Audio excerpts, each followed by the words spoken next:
Kami bersyukur Tuhan Yesus punya Bapa yang sangat baik dan teramat baik dalam kehidupan kami Bapa. Kami sadar dalam kehidupan kami boleh ada sebagaimana kami ada saat ini, semuanya karena kebaikan Tuhan. Saat ini Tuhan, kami mau siapkan hati kami untuk ditaburi oleh kebenaran firman-Mu Tuhan. Biarlah firman yang akan kami terima saat ini Bapa boleh berakar bertumbuh dalam kehidupan kami, sehingga kami boleh berbuah di luar sana Tuhan. Terima kasih Bapa, terima kasih Yesus. Engkaulah kekuatan hidup kami Tuhan.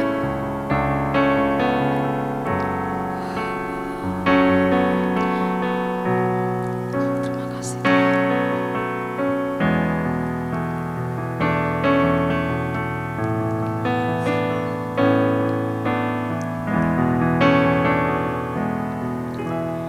Engkaulah kekuatanku, tempat perlindunganku di saat badai Tuhan, di saat badai menerpa. Aku tak akan goyah, kami tak akan goyah Tuhan. Aku tak akan goyah, sebab Kau sertaku sejauh langit Tuhan, sejauh langit dari bumi. Begitu besarnya kasih-Mu, penuhi hati kami yang rindu menyembah-Mu, Yesus, sejauh langit dari bumi. Begitu besarnya kasih-Mu, Kaulah Tuhan, kekuatanku, sukacitaku. Kaulah kekuatan hidup kami, Yesus. Engkaulah kekuatanku, tempat perlindunganku saat badai Tuhan, saat badai menerpa. Aku tak akan goyah, kami tak akan goyah Tuhan. Aku tak akan goyah, sebab Kau sertaku sejauh langit Tuhan. Saya undang Bapak Ibu untuk bangkit berdiri. Sejauh langit dari bumi, begitu besarnya kasih-Mu, penuhi hati kami yang rindu menyembah-Mu, Yesus, sejauh langit dari bumi. Begitu besarnya kasih-Mu, Kaulah Tuhan, kekuatanku, sukacitaku.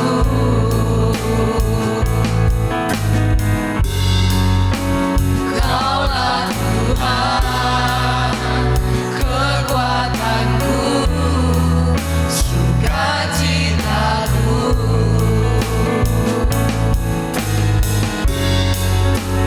Kaulah Tuhan, kekuatanku, sukacitaku. Engkau Tuhan yang merupakan kekuatan dalam kehidupan kami ya Bapa. Kami percaya kami hanya bisa hidup karena Engkau. Biarlah pagi hari ini Engkau meneguhkan lagi setiap kehidupan kami ya Bapa, bahwa kami bisa menghadapi kehidupan ini karena Engkaulah kekuatan kami. Engkaulah sukacita di dalam kehidupan kami ya Bapa. Urapi hamba-Mu yang terbatas ini untuk menyampaikan firman-Mu ya Bapa, sehingga setiap orang yang mendengar boleh dikuatkan, boleh merasakan betapa baiknya Tuhan di dalam kehidupan setiap kami. Kami mau mengucap syukur, menyerahkan waktu ini ya Tuhan, di dalam nama Tuhan Yesus Kristus. Yang percaya sama-sama katakan amin. Shalom, selamat pagi, silakan duduk Bapak Ibu. Terima kasih untuk kesempatan boleh berbagi firman Tuhan dengan Bapak Ibu pada pagi hari ini. Senang bisa bersama-sama pagi hari ini. Kita akan belajar sebagian firman Tuhan. Saya mau berbicara tentang iman. Setiap kita mau iman kita itu bertumbuh. Saya percaya hari-hari ini kalau kita sudah melewati pandemi, sekarang sudah mulai akhir daripada pandemi, sudah masuk endemi, tapi tidak berarti bahwa tantangan dalam hidup itu semakin kecil. Tapi di tengah-tengah semua tantangan, masalah yang kita hadapi, saya juga percaya Tuhan itu menyertai kehidupan setiap kita. Kebaikannya itu tidak pernah meninggalkan hidup kita. Kalaupun tantangannya jadi lebih besar, yang kita butuhkan dalam hidup ini adalah iman kita semakin bertumbuh di dalam Dia. Karena kita percaya Tuhan kita lebih besar dari segala tantangan yang kita punya. Amin. Tolong dilanjutkan. Ada beberapa pandangan yang salah tentang iman. Yang pertama adalah kadang kita ini merasa iman itu seperti sebuah ilmu gitu ya. Satu kemampuan super gitu. Kita lihat Kung Fu Panda gitu ya. Fu itu dia tambah lama, tambah canggih, tambah lihai ilmunya, sehingga dia bisa mengalahkan semua musuhnya. Jadi di dalam bayangan kita itu, iman kita itu satu saat begitu hebatnya sehingga kita ini selalu menang. Tapi saya percaya iman itu tidak tergantung kitanya saja. Apakah kalau kita ini jadi tambah lama, tambah mengerti semuanya sehingga kita ini tidak terkalahkan. Tapi saya percaya iman itu sangat bergantung kepada siapa kita percaya. Lebih daripada kitanya, yaitu Tuhannya, Tuhan yang tidak pernah berubah. Kepercayaan kita kepada Tuhan kadang naik, kadang turun, tapi Tuhannya nggak pernah berubah. Kepada Dialah kita harus beriman. Jadi bukan seperti sebuah ilmu yang kalau kita kuasai maka kita menang terus gitu ya. Bukan, tapi semakin kita mengenal kepada siapa kita percaya, semakin kokoh kehidupan kita. Juga bukan kalau orang yang punya iman yang besar itu berarti setiap doanya pasti dijawab. Bisa tolong dilanjut? Kadang kita pikir orang-orang yang hidupnya enak itu orang-orang yang imannya lebih besar. Sehingga semua doanya itu dijawab. Salah satu contohnya kalau kita lihat Instagramnya selalu jalan-jalan, selalu makan enak. Terus kita bilang, wah orang-orang ini orang-orang yang diberkati. Orang-orang yang diberkati ini imannya pasti lebih besar. Hidupnya enggak punya masalah. Saya percaya enggak ada orang enggak punya masalah, itu enggak ada. Bapak pendeta pun punya banyak masalah. Betul Pak ya? Betul ya? Jadi kalau kita pikir satu hari kalau kita ini mengikut Tuhan, ilmu kita sudah begitu tinggi, iman kita sudah begitu hebat, maka hidup ini sudah tidak ada masalah. Saya enggak percaya.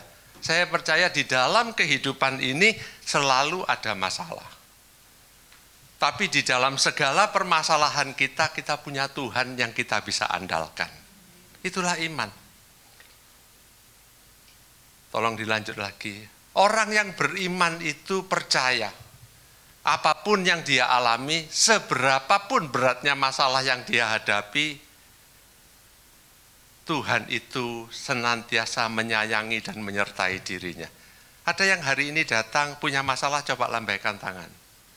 Ada yang tidak punya masalah, coba lambaikan tangan, nanti saya doakan biar punya satu, kan gitu ya. Loh kan kasihan, semua orang punya, ada yang tidak punya masalah kan kasihan, kan kita doakan kan gitu ya. Setiap kita ini punya masalah. Di dalam kehidupan kita selalu berpikir begini, aku ini masalahnya pasti paling besar. Seolah-olah ya, nggak ada orang punya tantangan sebesar kehidupan kita. Kita selalu cerita itu betapa hidupnya, kalau bahasa Surabayanya soro gitu ya. Jadi kalau kelihatan semakin soro itu semakin luar biasa. Nggak usah saudara. Saudara mungkin pikir orang-orang yang kelihatannya hidupnya lebih enak itu masalahnya lebih sedikit. Belum tentu. Cuma mungkin dia lebih bisa bersyukur, dia lebih bisa tersenyum. Tetapi di dalam kehidupan orang itu selalu ada masalah. Di sanalah akan membedakan orang yang beriman dan yang tidak beriman. Orang yang beriman juga punya masalah. Tapi dia tetap percaya satu hal, meskipun di dalam setiap permasalahan, tantangan di dalam hidupnya, dia percaya bahwa Tuhan itu senantiasa menyertai dia. Dia percaya bahwa Tuhan mengatakan segala sesuatu itu terjadi untuk kebaikan anak-anaknya. Kalau hari ini kita datang, kita punya banyak masalah, saya mau beritahu bahwa Tuhan itu sayang setiap kita. Tuhan itu menyertai setiap kehidupan kita. Segala yang terjadi di dalam hidup kita itu untuk kebaikan kita sendiri. Kita perlu menyadari itu. Itulah bagian kehidupan dalam iman. Bahkan Paulus yang menuliskan banyak kitab di dalam Perjanjian Baru, dia mengatakan ada kalanya aku hidup berlimpah, ada kalanya aku hidup berkekurangan. Ada kalanya aku kenyang, ada kalanya aku kelaparan. Orang seperti Paulus pun tidak berarti bahwa hidupnya sudah tidak punya masalah. Itulah iman kita kepada Tuhan, percaya bahwa Tuhan sudah menyediakan yang terbaik dan Tuhan tidak membuat keputusan yang salah di dalam setiap kehidupan kita. Untuk memindahkan gunung dikatakan dibutuhkan iman sebesar biji sesawi.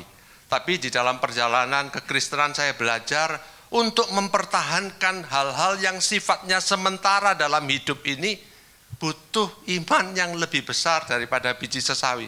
Maksudnya apa, Pak?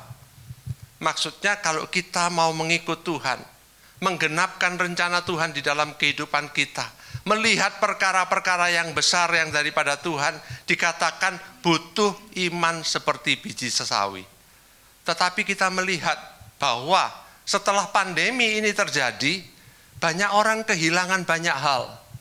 Ada orang kehilangan orang-orang yang dikasihi, ada orang yang kehilangan pekerjaan, ada orang yang kehilangan mungkin perusahaan yang dia bangun bertahun-tahun, tiba-tiba hilang. Dan orang-orang itu kemudian merasa capek untuk ikut Tuhan, mau meninggalkan Tuhan. Padahal kita belajar bahwa semua hal di dunia ini sifatnya sementara. Untuk mempertahankan hal-hal yang sementara itu bisa membuat iman kita itu menjadi capek. Dan banyak orang hari-hari ini sudah tidak ke gereja. Wis tidak usah gereja-gerejaan. Kenapa? Toh ya sama. Ikut Tuhan ya tetap mengalami masalah. Ikut Tuhan aku juga kehilangan pekerjaan. Ikut Tuhan aku juga kehilangan rumahku disita. Ikut Tuhan juga percuma, perusahaanku akhirnya bangkrut. Kenapa? Karena kita membandingkan relasi kita dengan Tuhan dengan hal-hal yang sifatnya sementara. Saya percaya pandemi ini lewat membuat kita bisa fokus lagi. Apa yang kekal dan apa yang sementara.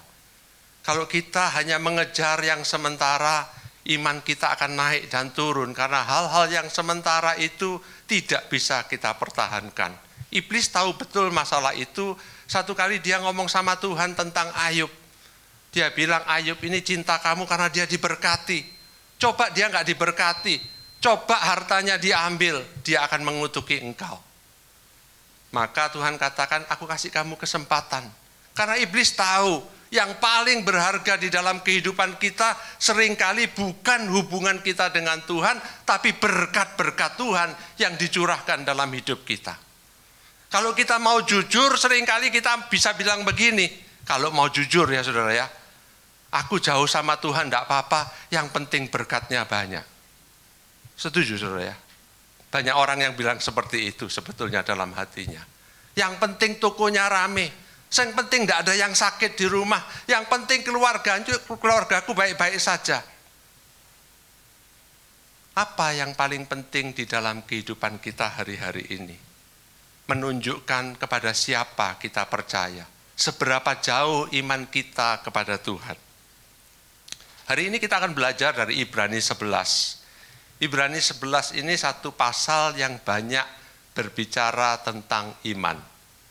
Tapi yang paling banyak dikutip dari Ibrani 11 adalah bagian yang pertama, yang mengatakan iman adalah dasar dari segala sesuatu yang kita percaya, bukti dari segala sesuatu yang tidak kita lihat.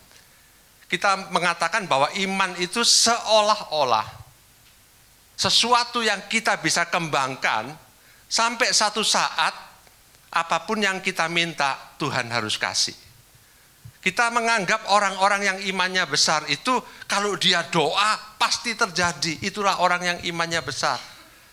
Bahkan saya pernah dengar sebuah khotbah yang mengatakan demikian, saudara. Iman itu seperti negatifnya foto. Siapa yang di sini pernah pakai foto yang masih pakai roll itu fotonya, filmnya? Coba angkat tangan. Berarti usianya sudah lumayan banyak kayak saya. Yang muda-muda sudah tidak tahu apa namanya film negatif, itu tidak tahu, saudara. Karena fotonya pakai HP. Ada yang mengatakan iman itu seperti negatif film. Kalau kita bisa ciptakan negatif film itu pasti terjadi. Seolah-olah iman itu kita bisa kuasai 3 langkah iman sehingga Tuhan nggak bisa nolak kita. Lama-lama siapa yang jadi Tuhan, siapa yang jadi pesuruh, saudara ya? Seolah-olah iman itu untuk memaksa Tuhan. Tapi kita hari ini mau belajar Ibrani 11 lebih lengkap ya. Bukan hanya bagian pertamanya, tapi seluruh bagian daripada Ibrani 11 ini. Dimulai dari Ibrani 11 ayat yang ke-6. Tetapi tanpa iman tidak mungkin orang berkenan kepada Allah. Sebab barang siapa berpaling kepada Allah, ia harus percaya bahwa pertama, Allah itu ada. Dan kedua, Allah memberi upah kepada orang yang sungguh-sungguh mencari Dia. Saudara, iman itu harus percaya bahwa Allah itu ada. Kalau Allah itu ada, kita percaya, maka akan mengubah seluruh hidup kita. Baik itu ada teman di sekeliling kita, ataupun tidak ada orang di sekeliling kita, kita tetap hidup takut akan Tuhan karena kita percaya Allah itu ada. Kalau kita percaya bahwa Allah itu ada, maka kita berusaha untuk bisa datang ke dalam kebaktian, mempersiapkan diri kita karena kita percaya bahwa Allah itu ada. Kalau kita pada waktu nggak ada orang, kita harus baca firman, kita percaya bahwa Allah itu ada, maka kita lakukan, bukan hanya sekedar untuk menyenangkan orang lain. Apakah kita percaya bahwa Allah itu sungguh-sungguh ada? Dan dikatakan Allah itu memberi upah kepada orang yang sungguh-sungguh mencari Dia. Bukan asal-asal, saudara ya, tapi dikatakan sungguh-sungguh mencari Dia. Tapi kita ini orang Kristen kan sudah terbangun demikian, seringnya mendengar janji-janji. Saya mau tanya, kalau Tuhan katakan Tuhan itu memberi upah, upah itu seperti apa? UMR, Pak, upah minimum? Oh bukan, Pak, kalau kita ikut Tuhan, Tuhan itu memberi upah sekeluarga sehat semua. Bagaimana kalau ada keluarga yang sakit? Ada yang bilang kalau kamu ikut Tuhan pasti diberkati. Yang miskin pasti jadi kaya, yang tokonya sepi pasti jadi rame. Bagaimana kalau ada yang tokonya tutup? Lama-lama saya berpikir, apa sih yang Tuhan ngomongkan tentang upah? Upah apa yang terbesar yang tidak pernah bisa hilang? Pasti bukan berkat, karena berkat itu bisa datang dan bisa pergi. Kesehatan orang pun ada batasnya, sampai umur tertentu kita akan kehilangan segalanya. Yang tidak pernah bisa hilang, upah yang terbesar itu adalah Kristus sendiri. Kalau saudara dapatkan Yesus, saudara dapatkan segala-galanya. Kalau kita kehilangan Yesus, kita kehilangan segala-galanya. Pagi hari ini doa saya kita pulang. Kita punya pencerahan yang baru bahwa betapa besarnya Yesus di dalam kehidupan kita.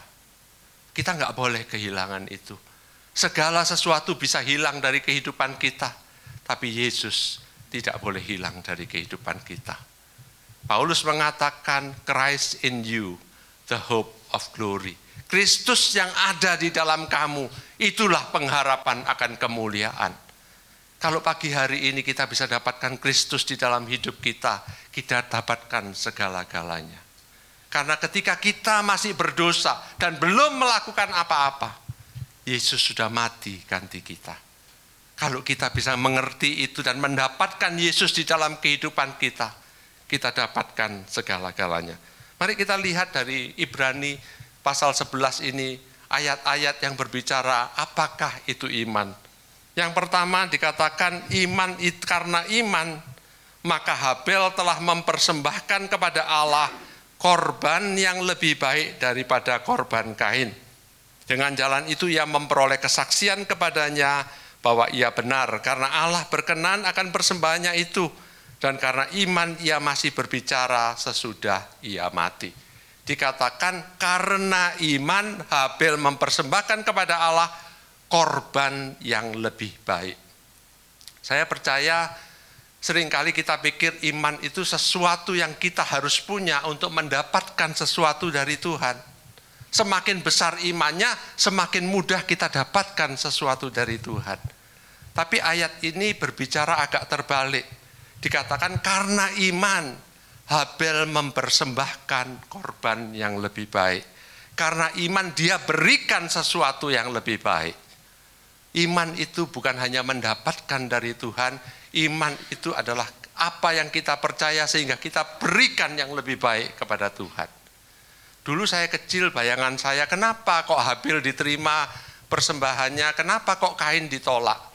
Kain itu dikatakan dia menanam sayur-sayuran, Habel itu memelihara ternak kambing domba.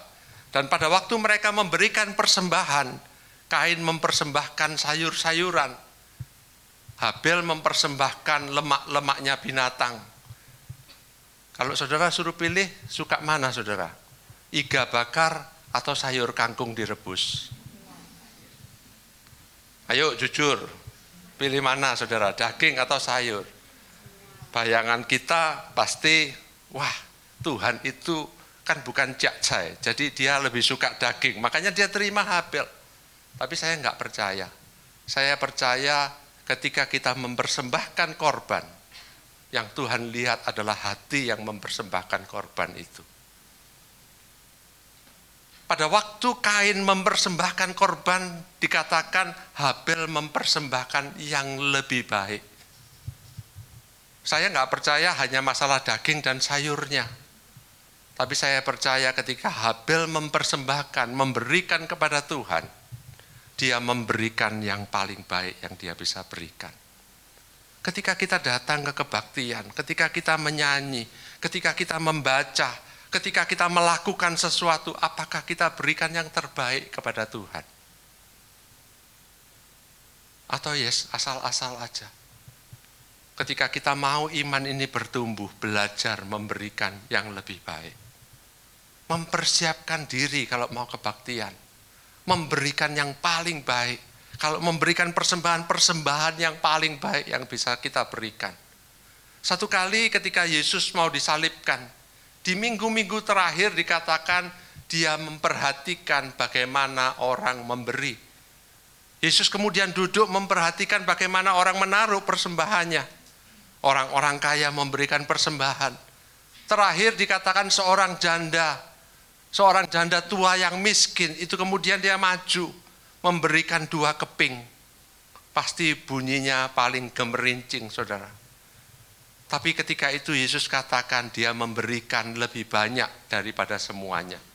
Karena dia memberi dari kekurangannya, orang-orang yang lain memberi dari kelebihannya. Si janda ini memberikan yang terbaik yang dia bisa berikan.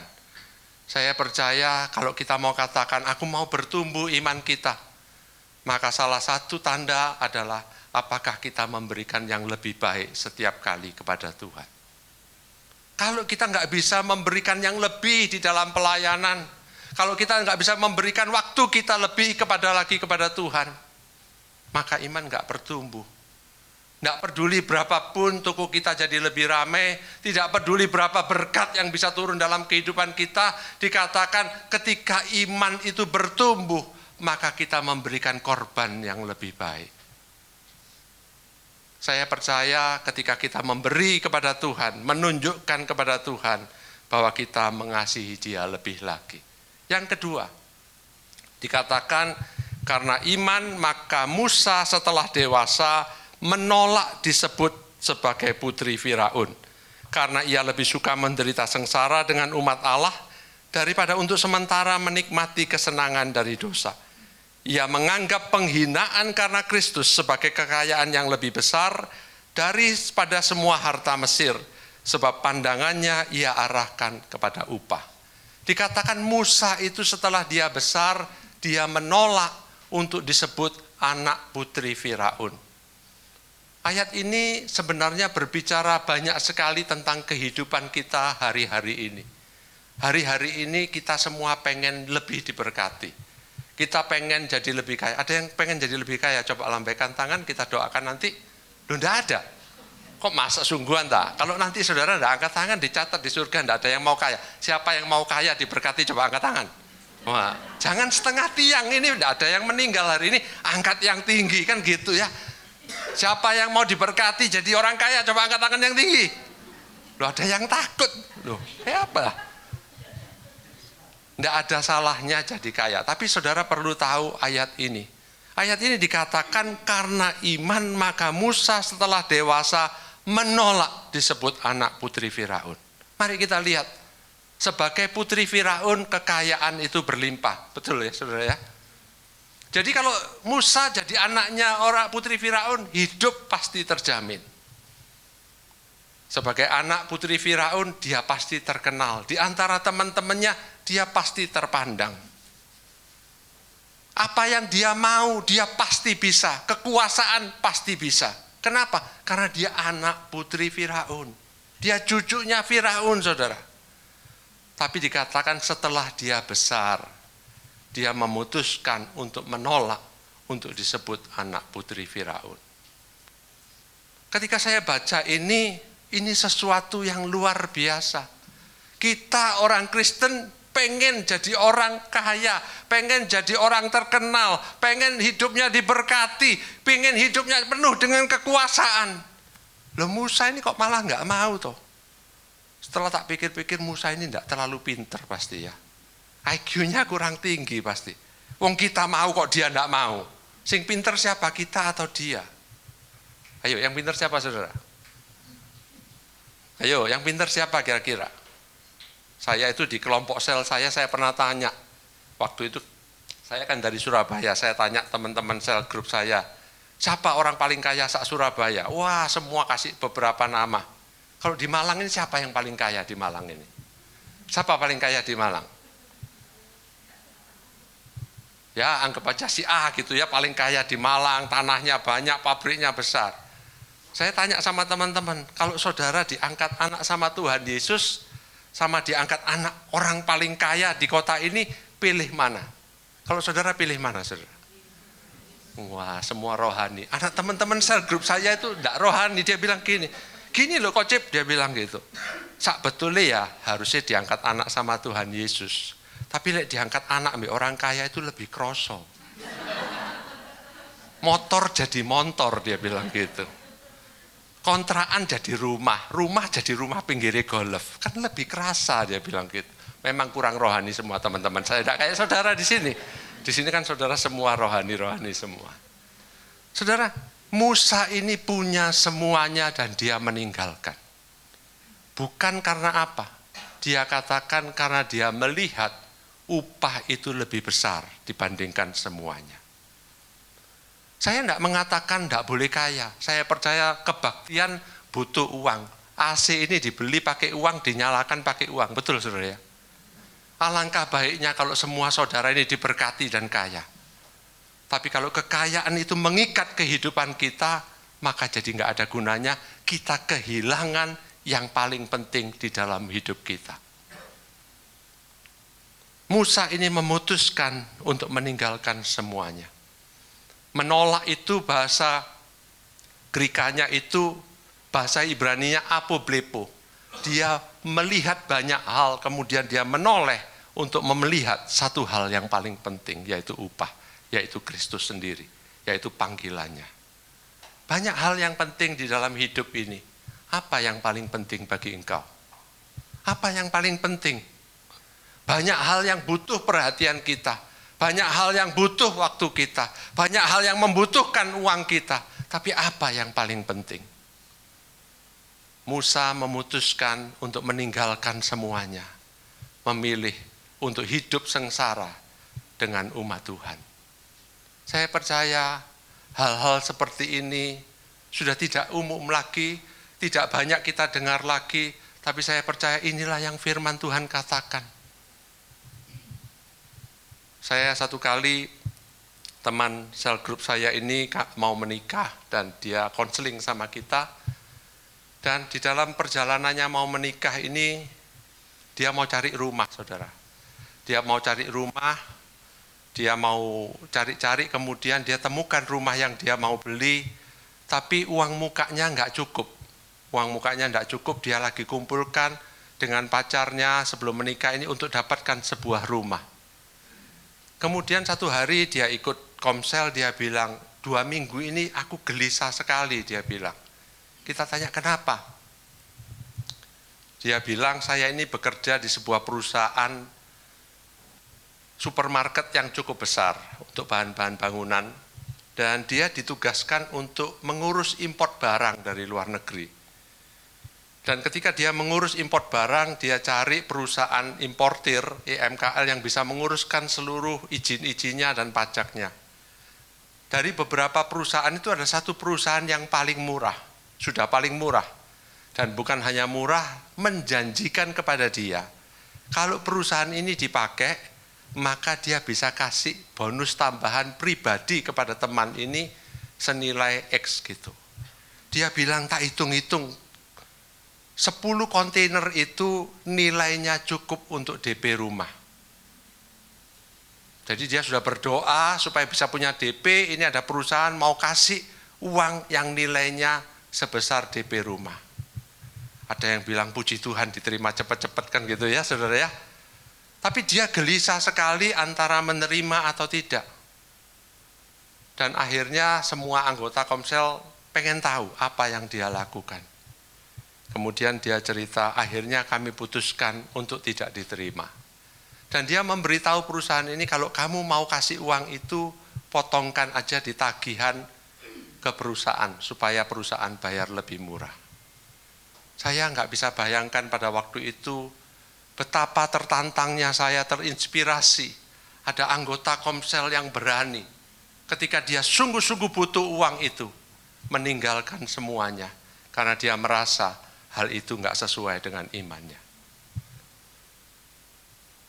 Itu yang dilakukan Musa.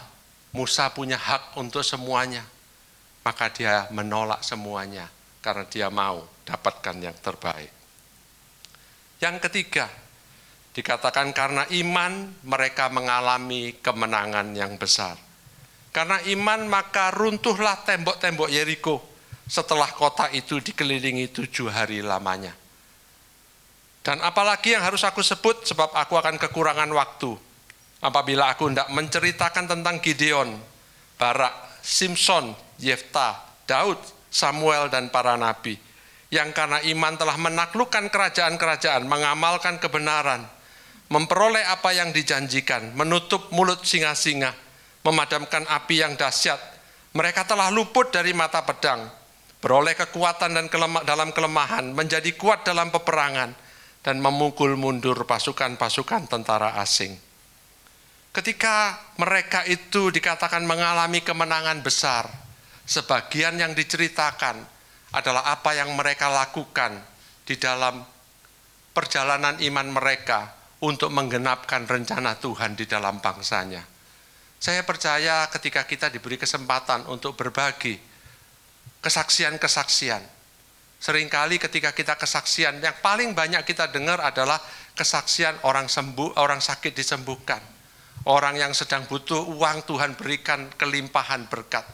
Apakah itu satu mujizat? Ya, itu mujizat. Apakah itu mujizat besar? Ya, itu mujizat besar.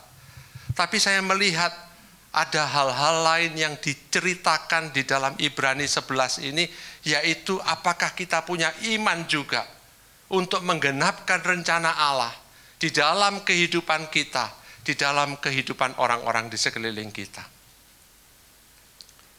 Satu kali saya diundang untuk mengisi sebuah persekutuan di Surabaya. Persekutuan ini dilakukan di sebuah ruko di jalan yang cukup mentereng. Jadi bayangan saya pada waktu itu, pastilah ini persekutuan orang-orang kerja gitu ya. Dan saya mempersiapkan firman itu, kemudian saya datang.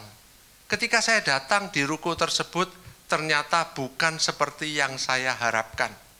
Ternyata kebaktian itu kebaktian untuk orang-orang yang cukup berumur dan orang-orang dari kelas, minta maaf, dari kelas sosioekonomi yang paling bawah. Orang-orang yang sangat sederhana. Jadi ketika saya masuk, saya duduk paling depan, saya membuka catatan saya untuk mereview ulang apa yang harus saya sampaikan. Bahasa yang harus dipakai supaya orang-orang ini bisa mengerti. Ketika puji-pujian mulai, saya masih melihat catatan saya. Kemudian diberikan kesempatan untuk memberikan kesaksian. Salah seorang bapak yang sederhana itu maju ke depan.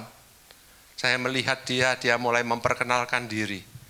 Dia katakan demikian, perkenalkan nama saya si A.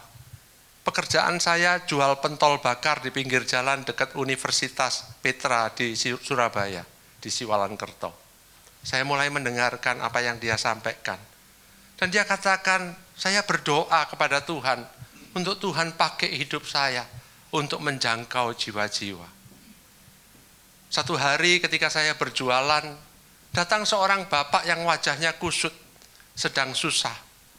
Saya tanya, Pak, mau beli apa? Kemudian saya tanya, Bapak kok kelihatannya sedih, kenapa? Dia bilang, banyak masalah di dalam hidup saya. Dia bilang, enggak apa-apa Pak, nanti saya doakan, Yesus sanggup bantu Bapak. Udah, saya enggak perlu Tuhan-Tuhanan. Saya dulu juga ke gereja. Tapi saya ditipu sama teman gereja, akhirnya saya bangkrut. Saya sekarang kerja, saya juga dipecat, kehilangan pekerjaan, enggak punya apa-apa.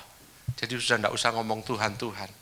Tapi Bapak ini, penjual pentol ini terus berdoa, supaya hidupnya bisa dipakai untuk menjamah orang yang sedang sulit, untuk membawa jiwa datang kepada Kristus. Sambil dia melayani, dia terus ngomong sama bapak ini, Pak, nanti saya doakan supaya bapak bisa dapat kerja. Saya mau berdoa untuk bapak dan ibu, terus supaya keluarganya bisa diberkati.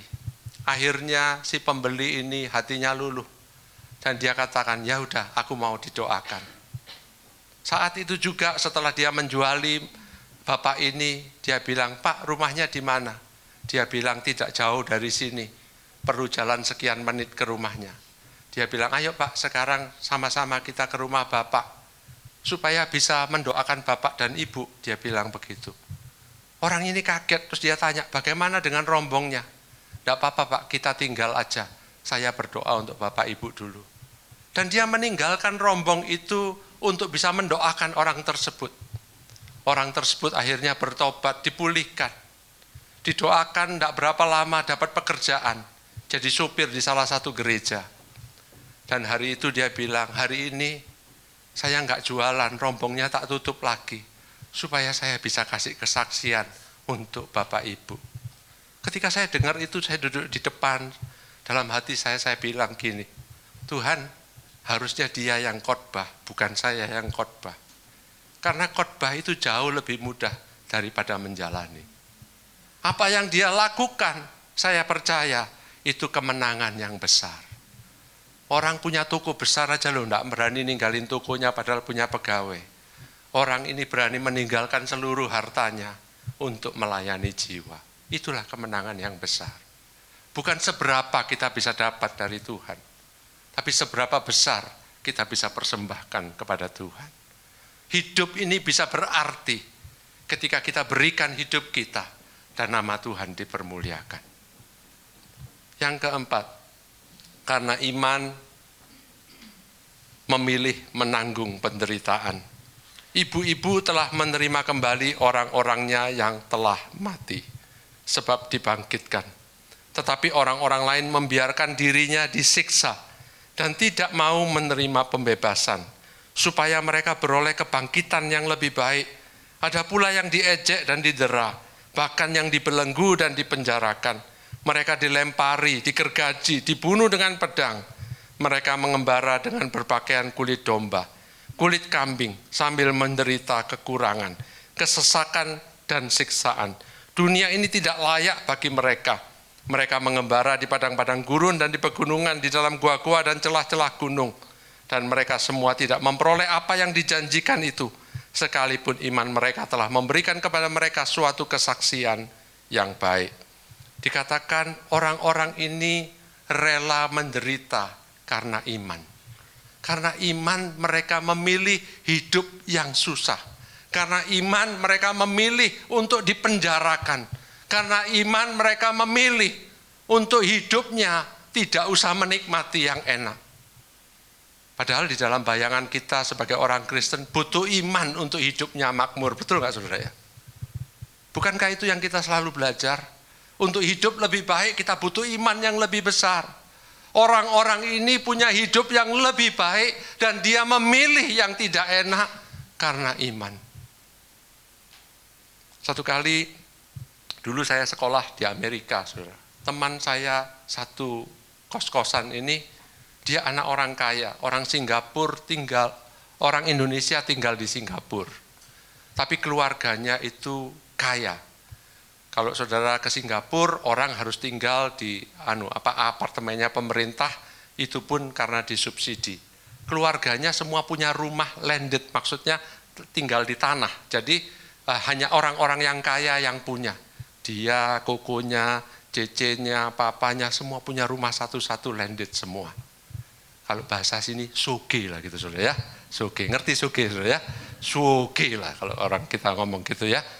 Jadi dia sekolah, kami bergereja bersama segala macam, dan dia pulang ke Singapura. Pulang ke Singapura setelah setahun, 2 tahun, dia kasih kabar sama kita, bahwa dia mau pindah dari Singapura, pindah ke Vietnam, saudara. Pindah ke Vietnam, saya tanya kenapa pindah ke Vietnam, ada bisnis apa? Dia bilang tidak. Saya mau pindah ke Vietnam untuk merintis sebuah jemaat. Dan dia katakan kalau kalian email saya, belum ada WA zaman itu, kalau email saya tolong nggak usah ngomong soal Tuhan-Tuhan, karena emailnya dibaca oleh pemerintah. Pemerintahnya kan komunis. Jadi dia pindah dari Singapura ke Vietnam. Orang Indonesia kalau liburan pengen ke Singapura, ada orang tinggal di Singapura, pindah di Vietnam, saudara. Tidak tahu pinter dia atau pinter kita, saudara ya. Saya tidak ngerti, kadang lama-lama kita ini saya pikir, siapa yang lebih pinter ya? Kita orang Indonesia yang pengen jalan-jalan atau ke Singapura, atau orang Singapura itu sudah bosan dengan yang enak milih ke Vietnam. Tapi teman saya memilih ke Vietnam. Ketika dia pilih ke Vietnam, dia mulai punya anaknya lahir di sana. Dan kemudian dia mulai merintis di Vietnam. Anaknya tambah, kemudian gerejanya tambah besar. Sampai satu titik dia kontak kita lagi, kita mau pindah lagi nih dari Vietnam. Bayangan kami dia akan pindah ke Singapura lagi. Ternyata tidak, dia memilih pindah ke Myanmar atau Burma. Kalau Vietnam sama Myanmar, bagusan Vietnam, saudara, lebih maju. Karena dia sudah bosan yang enak, dia pilih yang lebih enggak enak lagi, saudara, pindah ke Myanmar. Dia pindah ke Myanmar sampai beberapa tahun dia merintis jemaat di Myanmar. Akhirnya anaknya yang paling kecil, dia punya anak kembar wanita dan dia punya anak laki-laki yang ketiga itu autis, saudara. Jadi dia sudah memberikan seluruh hidupnya melayani Tuhan. Pindah dari Singapura ke Vietnam ke Myanmar, anaknya lahir autis. Tahu autis?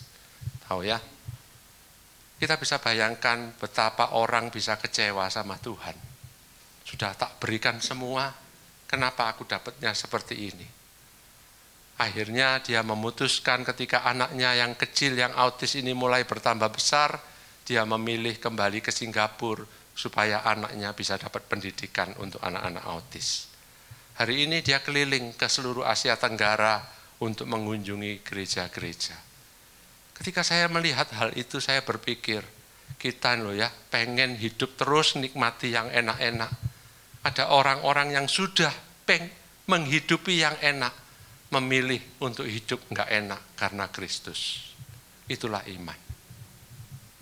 Iman itu bukan hanya bisa mendapatkan, enggak ada salahnya kita dapatkan semua berkat kebaikan yang Tuhan bisa sediakan bagi kita.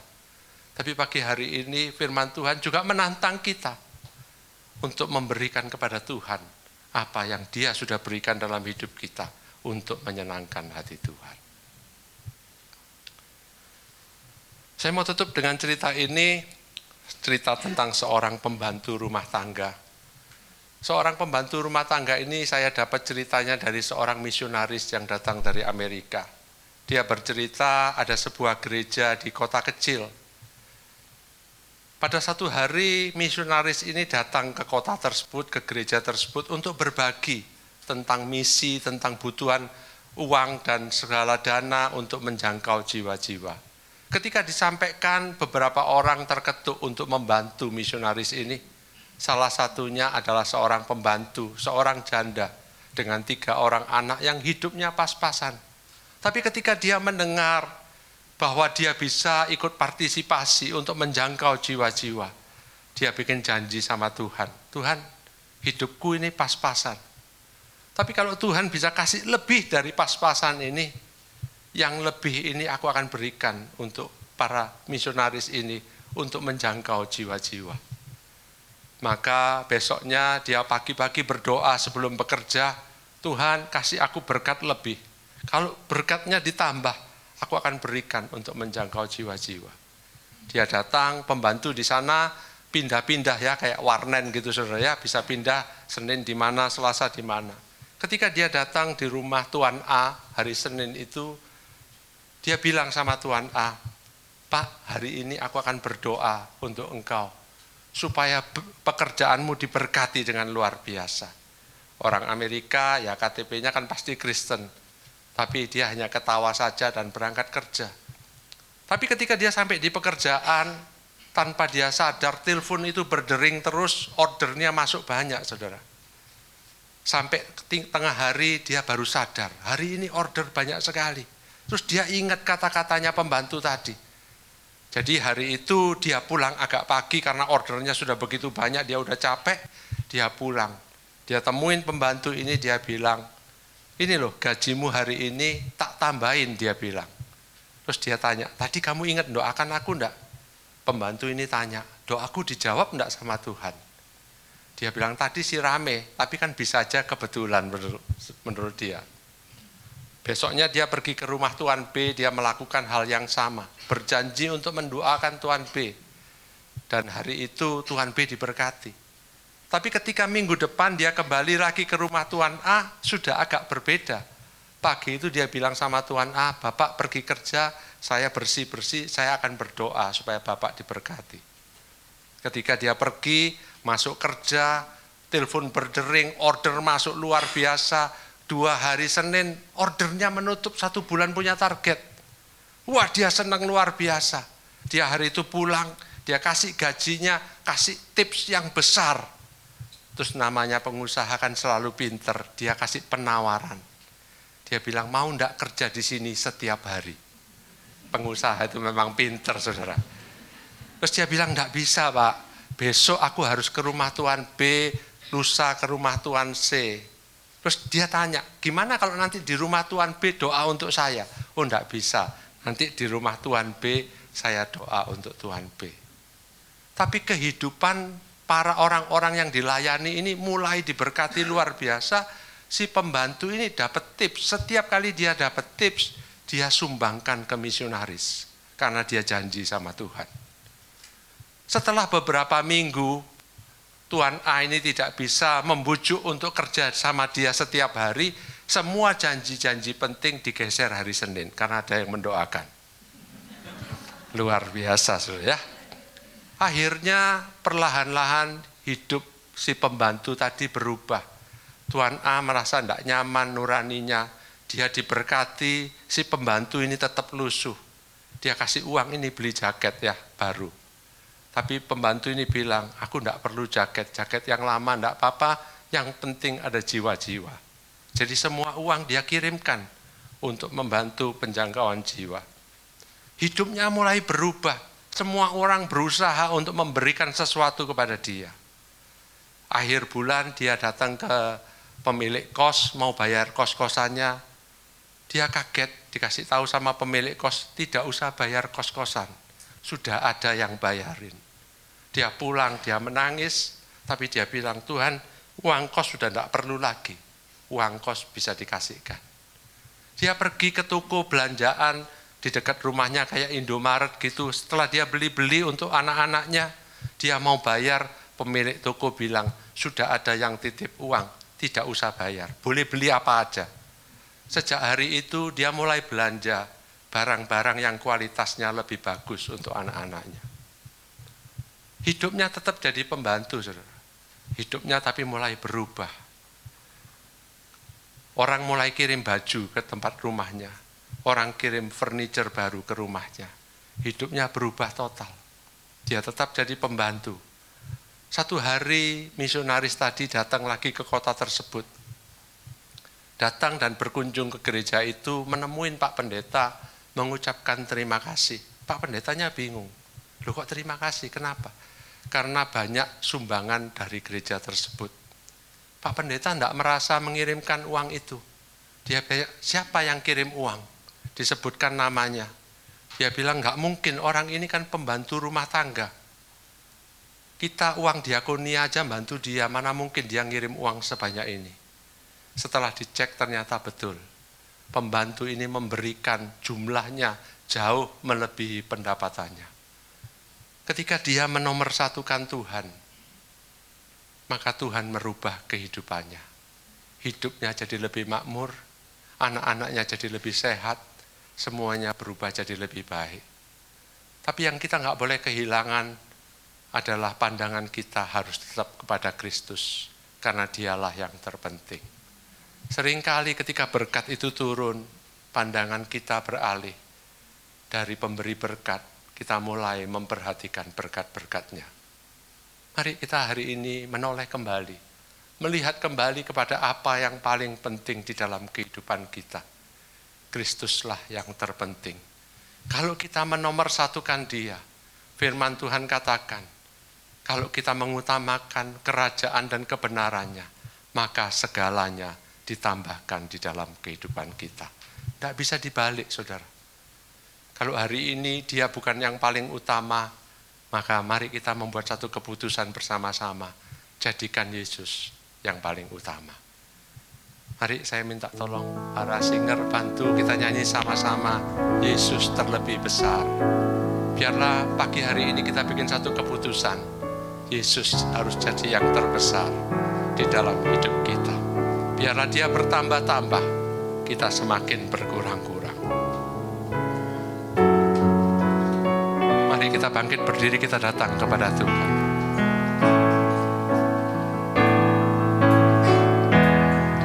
Yesus terlebih besar, Yesus terlebih besar di dalamku, di dalam. Katakan kepadanya,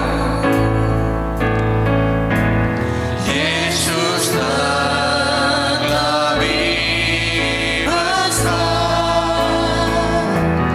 Yesus terlebih besar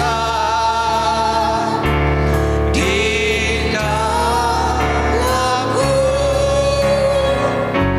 selama-lamanya. Katakan kepada dia, Yesus terlebih besar. Yesus terlebih besar, Yesus terlebih besar di dalamku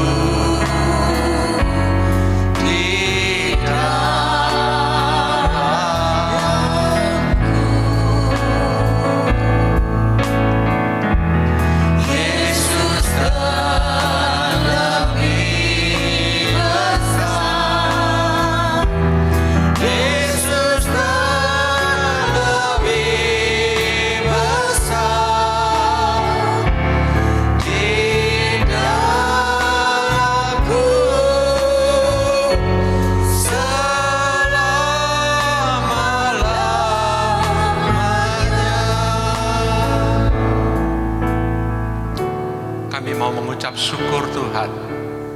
Kami punya Yesus dalam kehidupan kami.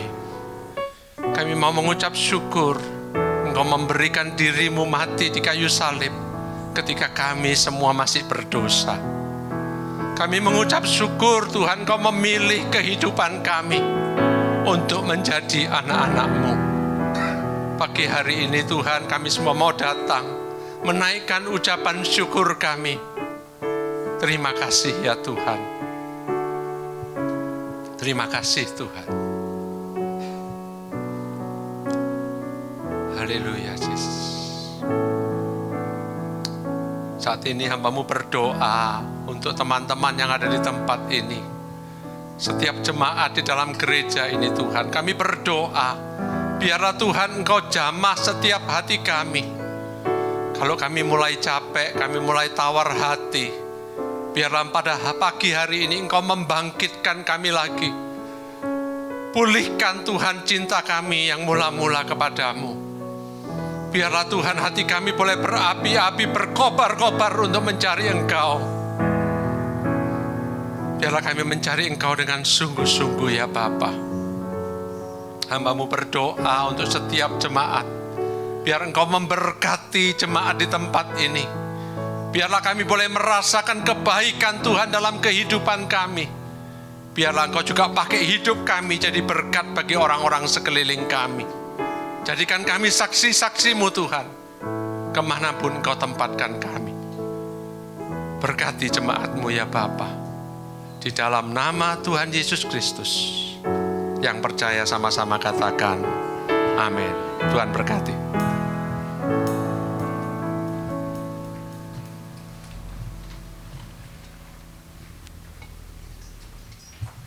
Selamat pagi, shalom Bapak Ibu. Saya akan bacakan pengumuman. Atas nama GB Hope kami mengucapkan terima kasih kepada Pak Cipto. Pak, thank you. Berikutnya bagi saudara yang ingin memberikan persembahan bisa dilakukannya setelah ibadah ini selesai dengan cara memasukkan amplop persembahan ke kotak persembahan yang ada di belakang. Ibadah online dapat diakses dan linknya nanti akan diinformasikan di grup Telegram gereja sekitar jam 2 siang. Berikutnya, untuk membangun keintiman dengan Tuhan, gereja mengajak semua jemaat untuk menyembah Tuhan di rumah masing-masing setiap jam 8 malam. Saudara bisa mengajak seluruh anggota gereja, seluruh anggota keluarga untuk terlibat di dalam penyembahan tersebut. Hari Rabu tetap diadakan doa malam di tempat ini, dimohonkan hadir 15 menit sebelumnya. Itu aja, mari kita bangkit berdiri, kita akan tutup ibadah dengan doa penutup. Segala puji syukur Tuhan kami naikkan di hadapan-Mu. Terima kasih Tuhan atas kemurahan-Mu, atas kasih-Mu Tuhan. Kalau kami masih boleh beribadah di tempat ini, kami boleh memuji, membesarkan nama-Mu Tuhan. Terlebih-lebih Tuhan, Kau telah membentangkan benih-benih firman-Mu di hati kami. Beri kami hati yang lembut, yang mau menuruti apa yang Kau mau dalam hidup kami. Apa yang firman katakan dalam hidup kami Bapa. Kuatkan dan mampukan kami untuk melakukan segala kebenaran-Mu Tuhan. Kami juga bersyukur untuk hamba-Mu Pak Cipto yang telah menyampaikan isi hati-Mu Tuhan. Kau pakai beliau lebih lagi Tuhan. Dimanapun beliau Kau tempatkan, hikmat Allah atasnya Tuhan. Kau berkati istri dan anak-anaknya Bapa. Apapun yang dia kerjakan jadi dia berhasil Tuhan. Dan nama Tuhan ditinggikan dan dipermuliakan dalam hidupnya. Terima kasih Bapa, kami juga berdoa untuk gembala kami. Kami minta hati hamba, hati gembala yang terus menuntun kami untuk lebih dekat dengan Engkau Tuhan. Kau berkati istri dan anak-anaknya. Kami juga serahkan Tuhan seluruh jemaat tempat ini, keluarga lepas keluarga Tuhan, pribadi dan pribadi Tuhan. Pakai kami Tuhan untuk jadi salam berkat-Mu Tuhan. Kau berkati pekerjaan studi mereka masing-masing. Tidak lupa Tuhan kami juga berdoa untuk bangsa ini. Kami minta kasih-Mu untuk Indonesia. Pulihkan, selamatkan negeri kami Tuhan. Berikan hujan pertobatan, hujan keselamatan untuk bangsa kami. Kami juga memberkati pemimpin kami Pak Jokowi. Beri hikmat-Mu Tuhan untuk memimpin bangsa ini. Biar apapun yang beliau putuskan, semua hanya untuk kemuliaan nama-Mu Tuhan, untuk kesejahteraan bangsa kami. juga bawa persembahan kami ke dalam tangan-Mu. Biar persembahan kami hanya untuk memperlebar kerajaan di muka bumi ini. Terima kasih Bapa. Sebelum kami pulang Tuhan, kami rindu Engkau memberkati kami. Mari jemaat Tuhan, kita angkat tangan kita dan arahkan hati kita kepada Bapa di surga. Diberkatilah Engkau berlimpah-limpah dengan segala yang terbaik dari Allah Bapa, kasih-Nya yang sempurna di dalam Yesus Kristus, serta kekuatan, pertolongan, dan penghiburan dari Roh Kudus memampukan engkau untuk hidup di dalam segenap kehendak Allah. Kita yang sudah menerima semuanya itu, sama-sama kita katakan, amin. Tuhan Yesus memberkati.